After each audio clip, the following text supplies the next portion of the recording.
السلام علیکم ورحمۃ اللہ وبرکاتہ۔ نحمده ونصلي ونسلم على حبيبه الكريم اما بعد فاعوذ بالله من الشيطان الرجيم بسم الله الرحمن الرحيم فاسألوا اهل الذكر ان كنتم لا تعلمون آمنت بالله صدق الله مولانا العظيم۔ الحمدللہ موجودہ دور میں جماعت رضائے مصطفیٰ ہمارے لیے ایک عظیم نعمت ہے۔ یہ بات کسی سے ڈھکی چھپی نہیں ہے کہ جماعت رضائے مصطفیٰ کے ماحول کی برکت سے راہ راست سے کہیں بھٹکے ہوئے بے شمار افراد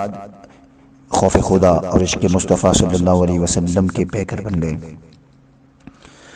جماعت رضائے مصطفیٰ نے معاشرے کی اصلاح، نوجوانوں کی علمی، عملی اور اخلاقی تربیت کے لیے جو اقدامات کیے ہیں وہ روز روشن کی طرح واضح اور عیاں ہیں۔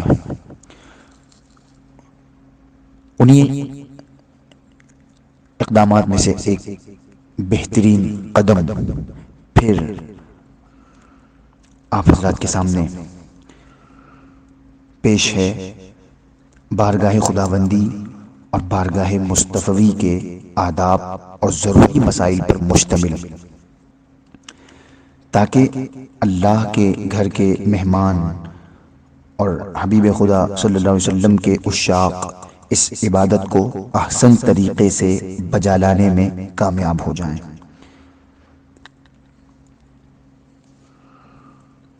رحمت عالم صلی اللہ علیہ وسلم کے ارشاد پاک کا مفہوم ہے، حاجی اپنے گھر والوں میں سے 400 افراد کی شفاعت کرے گا اور گناہوں سے ایسے نکل جائے گا جیسے اس دن کے جس دن ماں کے پیٹ سے پیدا ہوا۔ حضور فرماتے ہیں کہ حج کیا کرو، کیونکہ حج گناہوں کو اس طرح دھو دیتا ہے جیسے پانی میل کو۔ کہیں فرمایا گیا حج کرنے والا اگر راستے میں مر جائے تو قیامت تک حج کا ثواب ملتا رہے گا۔ حج گناہوں کی بخشش کا ذریعہ ہے۔ اسی طرح عمرے کے حوالے سے فرمایا گیا ایک عمرہ دوسرے عمرے کے مابین گناہوں کا کفارہ ہے، اور حج مبرور کی جزا جنت ہی ہے۔ ایک حدیث پاک کے مفہوم میں آیا کہ حاجی اور عمرہ کرنے والے اللہ کے مہمان ہیں، وہ انہیں بلاتا ہے تو یہ اس کے بلاوے پر لبیک کہتے ہیں، اور یہ اس سے سوال کرتے ہیں تو اللہ رب العزت انہیں عطا فرماتا ہے۔ ایک حدیث پاک میں رحمت عالم صلی اللہ علیہ وسلم نے فرمایا حج و عمرہ پے در پے ادا کر لیا کرو، کیونکہ یہ فقر اور گناہوں کو اس طرح مٹا دیتا ہے جیسے بھٹی سونے، چاندی اور لوہے کے زنگ کو دور کر دیتی ہے۔ سبحان اللہ۔ آپ نے یہ مختصر حج و عمرہ کے فضائل سماعت فرمائے۔ اب اتنی بڑی بڑی عظیم بشارتیں حدیث پاک میں موجود ہیں حج و عمرہ کرنے والوں کے لیے۔ پتہ چلا کہ حج و عمرہ ایک عظیم عبادت ہے، اور آپ حضرات یہ بخوبی جانتے ہیں کہ عبادت اس کے شرائط اور احکام کے مطابق کی جائے تو قابل قبول ہوا کرتی ہے۔ تو اللہ رب العزت کا کرم کہ جس عبادت کو چاہے قبول فرما لے، لیکن کم از کم ادا کرنے میں تو کوئی کوتاہی نہ ہو۔ قبولیت اس کے ذمہ کرم پہ، لیکن ادا کرنے میں کوئی کوتاہی نہ ہو۔ اسی مقصد کے تحت کہ لوگ حج کرنے جائیں، عمرہ کرنے جائیں، تو وہاں کے ضروری مسائل، ارکان، آداب و شرائط ان کے ذہن میں ہو، تاکہ بخوبی اس عبادت کو انجام دے سکیں، اور پھر جن کے اطراف میں لوگ حج و عمرہ کو جاتے ہیں وہ انہیں بتا سکیں، تاکہ یہ عظیم اور بڑی عبادت مکمل طریقے سے انجام پذیر ہو سکے اور احسن طریقے سے ادا کر سکیں۔ اسی مقصد کے تحت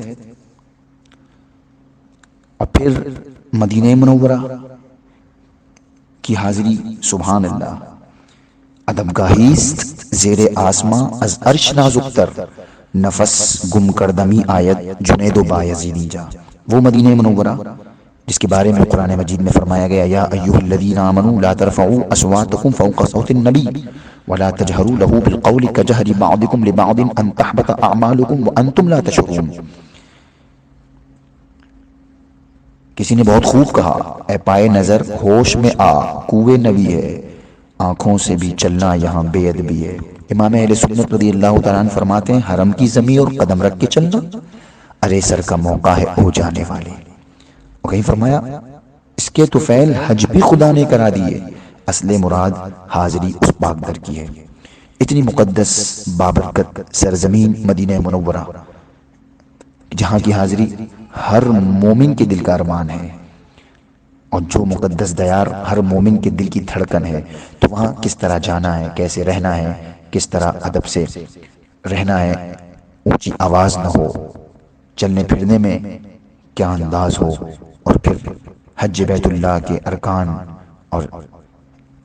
عبادتیں کس طرح ادا ہوں، یہ تمام مکمل کورس بنام حج و عمرہ کورس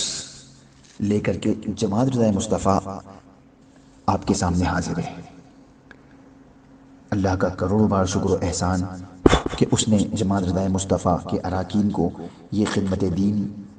کرنے کی توفیق عطا فرمائی۔ اور اس میں ہوگا کیا کیا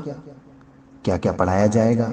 کن باتوں کی تعلیم دی جائے گی، وہ سماعت فرما لیں تاکہ مزید آپ حضرات میں اس کورس میں حصہ لینے کی دلچسپی پیدا ہو۔ سب سے پہلے حج کا بیان اور فضائل، اس کے بعد میقات اور احرام کا بیان، پھر طواف اور صفا و مروہ کی سعی، اس کے بعد عمرہ کا بیان اور حلق و تقصیر، پھر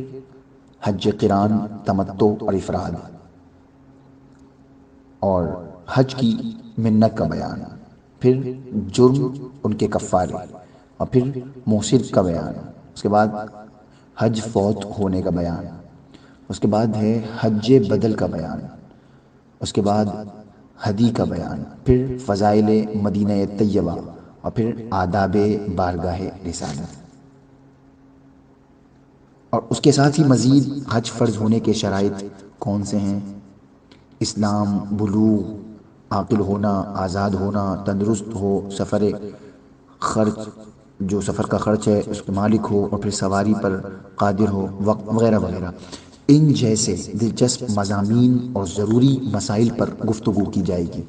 لہٰذا آپ حضرات سے مؤدبانہ گزارش ہے کہ کثیر تعداد میں اس مبارک اور اہم کورس کی زینت بنے، اور اپنے اطراف کے لوگوں کو بھی ان اہم مسائل سے روشناس کرائیں۔ لہٰذا آپ حضرات سے گزارش کی جاتی ہے کہ جتنا زیادہ ہو سکے اس کی تشہیر بھی کریں، اور خود بھی اس کورس کا ضرور حصہ بنیں، تاکہ ہم بارگاہ خداوندی اللہ رب العزت کے گھر کے مہمان بنیں، بارگاہ مصطفی میں حاضر ہوں تو ادب کے ساتھ حاضر ہوں، اور جو عبادت کرنے کے صحیح طریقے ہیں اس طریقے سے عبادت کر سکیں۔ اللہ رب العزت ہم سب کو زیادہ سے زیادہ علم دین سیکھنے اور دوسروں کو سکھانے اور اس پر عمل کرنے کی توفیق عطا فرمائے۔